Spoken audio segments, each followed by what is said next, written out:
Oh, there's a crazy little shack beyond the tracks, and everybody calls it the Sugar Shack. That song we just heard was the biggest song of 1963. 1963 was an unusual year in American rock and roll history because it began with a song from England, Telstar. The Tornadoes came from England. In the middle of the summer, we had Sukiyaki from Japan, totally in the Japanese language, and we just dropped the atomic bomb on Japan, yet the American people made that song #1 on the record charts. And then at the end of the year, after the Kennedy assassination, for the last 5 weeks of 1963, we had a song totally in the French language. Dominique. It wasn't even rock and roll. But that song was the #1 song for the last 5 weeks. But the man sitting next to me had the biggest song of the year in 1963, which we all just recognize as being Sugar Shack. This is Jimmy Gilmer. Jimmy Gilmer and the Fireballs. We all knew who they were, and now we get to know him. Jimmy, thanks for coming to sit with us before you take the stage in a few minutes. My pleasure. Where did your musical career, even before your career began, as a singer, where did you start singing? Well, my father was not a professional singer, but he sang with some choral groups. He had a major in music when he graduated from college. And what college did he go to? He went to Oklahoma State. He was an Oklahoma State cowboy. And you grew up in Oklahoma? No, but my dad did. I was actually born in Chicago, Illinois. My father got out of when he got out of college and everything, and he got into the oil business. He worked for Phillips Petroleum Company for about 45 years and moved around some. When he was a district manager in Chicago, I was born, and then my folks, we moved to Amarillo, Texas.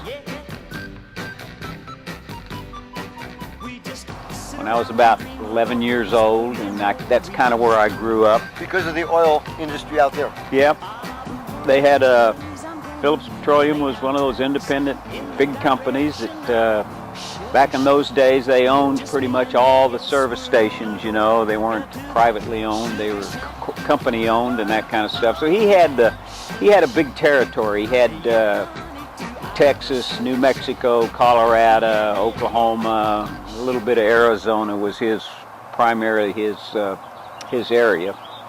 And that worked out good for me years later too, because he became my biggest promoter of my music.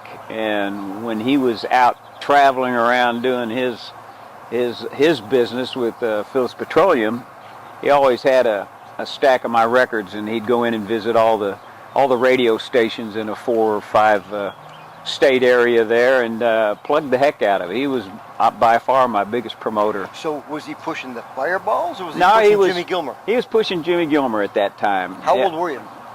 At that time, I had graduated from high school, or I was a senior in high school. I went to Amarillo High School, graduated there in '58, and I had plans on going off to college, which my parents wanted me to do, to get that college degree and all that.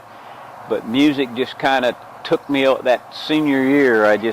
All of a sudden I found that I liked music, the guitar, etc., so much more than anything else. Well, who were these culprits? Who were the guys you were listening to? Well, Buddy Holly obviously was a big influence on anybody that grew up in West Texas.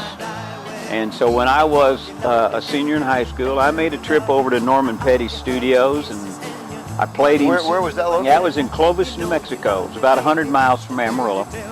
And that's where Buddy Holly started, and Roy Orbison did a couple of his early records there. It was one of the few studios anywhere around. And I made a record over there. Nothing ever happened with it, but that's how I got entrenched in it. And it was through the studio that I met the other Fireballs, who were from Raton, New Mexico, and we became friends and just knew each other, acquaintances and everything. What were their names? George Tomsco, Stan Lark, a drummer by the name of Eric Budd, and they had a singer at that time named Chuck Tharp. And they had some success. They were an instrumental band. They'd had a hit called Torquay, and then they had another top 40 record called Bulldog. They were on Top Rank Records, and I don't know why, but Chuck just decided he wanted to go solo, and he gave the band notice that he was leaving them, and they had a big tour starting. This is like in summer of '59, I guess. I'm thinking I'm kind of sometimes in my age. 59. Now, Buddy Holly would have just recently died. The wreck had happened 5 months, 6 months earlier, up there in February. So they contacted me because they had this tour, and I had a local band, and I was playing in the Texas Panhandle, and I knew the guys. They had this tour starting, and they didn't have a lead singer, and so I went over and talked to them, and they offered me this opportunity to just take off and go on tour. And I remember driving home and telling my mom and dad that I was not going back to school in the fall. I was joining a rock and roll band. And how did that go over? That didn't go over well at all. But as the career grew with the Fireballs, my dad and my mom became my biggest supporters, and like I said, my father became one of my biggest promotion guys that I had. Any other brothers and sisters at home? I have one other sister who's younger, and did Dad say, don't be like your older brother, even though we're helping him out, we don't want you to be leaving school to go rock and roll? No, he pretty much let me do what I wanted to do, and I appreciate that. And, you know, of course, we were blessed with, we had success. We didn't right off the bat. We were working hard. We worked out of Minneapolis, Minnesota. It was kind of our headquarters, and we worked that whole Midwest area, and mainly at working off the Fireballs instrumentals, and I was one of the guitar players. And then during this time, did you ever get to see Buddy and the Crickets perform? No, I saw Buddy Holly one time from afar. He was in the studio one time when I was in Clovis. I just happened to go. Norman was showing us the rounds. I hadn't recorded there, and I had just met Norman, and he said, well, Buddy's in there. We don't want to bother him. He's in there rehearsing in the studio. And I remember we just stuck our head in, and I looked through the control room window, and I saw him sitting behind the grand piano banging out Long Tall Sally. And I'll never forget that. I was just going to ask you, do you remember that well? And you'll never forget that. I never forget that. Yeah. And but I never really had an opportunity to meet him or to see him or anything. It was just that one brief moment that I got to capture him. But that's how I got started. And well, then you knew that if other guys from West Texas can make it, and you felt you had the talent and you had the drive to do it, you knew you were going to make it. Well, you know, I didn't look at it that way. I was in the music business just because I loved the music. I never dreamed that's, you know, that music was something that, yeah, this is really what I want to do. I just loved doing it. And all of a sudden I found out I was getting paid to do it. And that made it even better. But it was just really, it's just something that kind of happened, you know. It wasn't anything I was really seeking.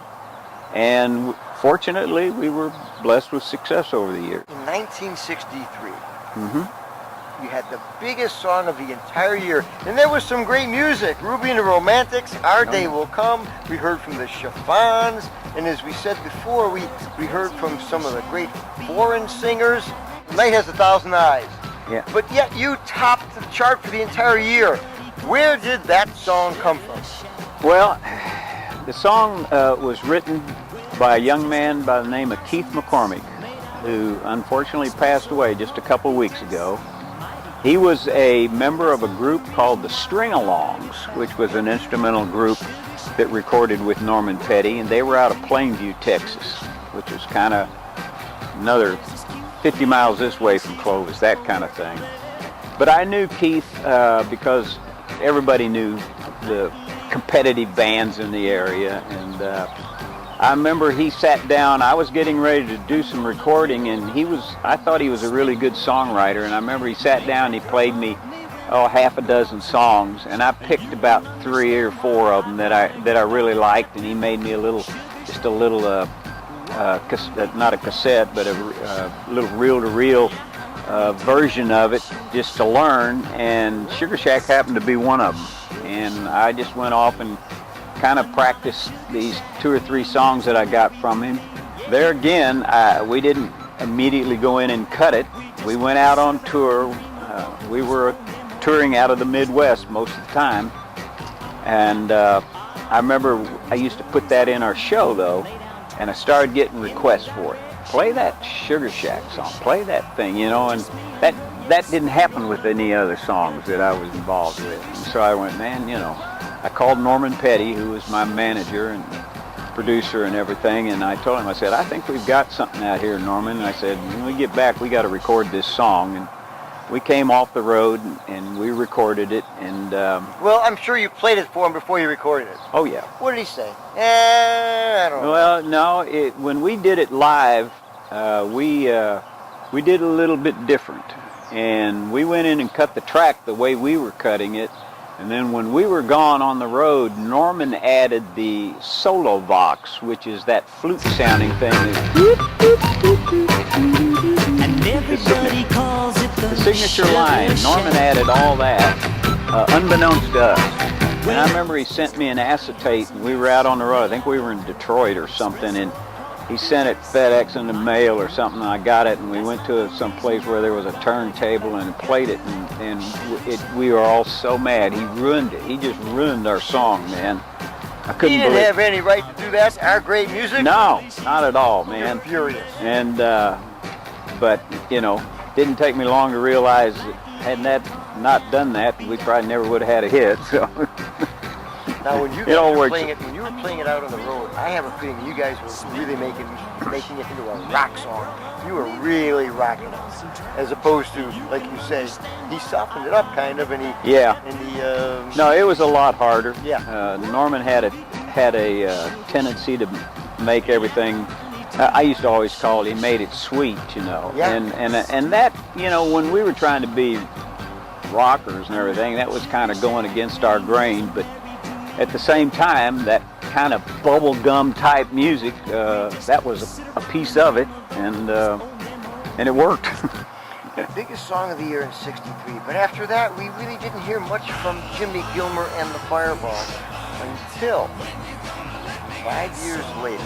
Right. What happened? How did it happen? Well, a lot of things happened. The guitar player, George, had to go off and do a stint in the Army, and the band kind of broke up. Everybody was doing different things, and we kind of regrouped after about a year, and because we decided, I'd actually gone back to college and was going to a university down there in New Mexico called Portales, in Portales, New Mexico, Eastern New Mexico University. And, you know, I don't know what I was going to do, but I really figured my playing days were kind of limited. But we had recorded this song. We got together and we went in and we cut some stuff. There again, it happened to be a song that when we were out the time before, it tested well. People liked it. I want to hear that Bottle of Wine song. The only other time that it really happened was with Sugar Shack. So we felt like we had kind of set some groundwork there that might work again. So we recorded it. Our label didn't want to put it out. That was Dot Records. But Randy Wood, who ran Dot, he was a very gracious man. He said, if you believe in that song that much, you know, I'll let you out of your contract. And which normally doesn't happen in this business. And then Norman shopped it, and Atco picked it up, and kind of the history repeated itself. It came out and just started shooting up the charts, and I was disgusted because I had to drop out of school to go back on the road again. Oh no, not again. You're going to be a rock and roll star again. Here we go. What did Mom and Dad say? Well, you know, by then they didn't really have much to say. They kind of knew that I was. That's the nature of the business. But it was probably Bottle of Wine. Touring with Bottle of Wine was probably the most fun I ever had in the business, because we played every college and fraternity and sorority house from coast to coast, border and border. You still had some other great songs that I think were great that didn't reach the top of the charts. Like, No. Ain't Gonna Tell Anybody. No, yeah. When was that cut? Actually, Ain't Gonna Tell Anybody was probably, I don't remember exactly when it was recorded. After Bottle of Wine, you know, we came back with and there again, that's the power of record labels that have kind of say so what you're doing and not doing. We had a thing called Going Away, which was totally a departure from what we'd been doing. And then I think maybe it was just various things, records back in those days, they just kind of came out for various, you know, whatever the reasons might be. Ain't Gonna Tell Anybody was actually recorded and done all that before Bottle of Wine was, and it was kind of the follow-up. You know, we followed Sugar Shack up with Daisy Pedal Pickin', which was because the label said, give us something that's kind of like Sugar Shack, and it was pretty much like it. And then when that happened, they said, you know, give us another one just like it, and that's kind of how Ain't Gonna Tell Anybody came out. So, man, they were chart records. They weren't huge records and everything, but they kept our name out there, and we made our living touring. You know, that's how we did. Now that does remind me of Buddy Holly and the Crickets. Their style of music, it sounds very similar to what we got from Buddy. And you even did Words of Love. Yeah, I did an album of Buddy's stuff.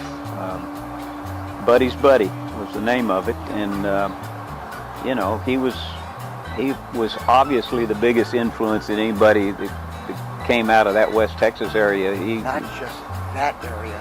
Yeah. So many rock and rollers, Oh, yeah, I know. even over in England. Oh, yeah. Everybody respected Sure. and loved him for the 18 months that he was on the I know. charts. It's pretty amazing what he achieved in such a short span. Yeah. And even the things that were released after he Right. died, and the apartment tapes and all of that great music. Right.